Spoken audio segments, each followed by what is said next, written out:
మీరెప్పుడైనా బైగన్ కా ఉడత పేరు విన్నారా? ఎలా చేస్తారో చూసేద్దామా? ముందు ఒక కుక్కర్‌లో బైగన్‌ని వంకాయల్ని కట్ చేసేసుకోండి. దాంట్లోనే ఉల్లిపాయలు, టమాటాలు, కొంచెం ఉప్పు, కారం, పసుపు అన్నీ వేసుకొని బాగా మిక్స్ చేసేసుకోండి.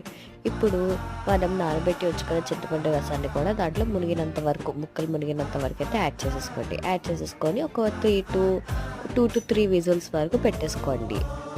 అండ్ దీన్ని మీ దాంట్లో ఏమంటారో కూడా నాకు కొంచెం కామెంట్ చేసి చెప్పండి. నాకు తెలుగులో ఏమంటారో తెలీదు.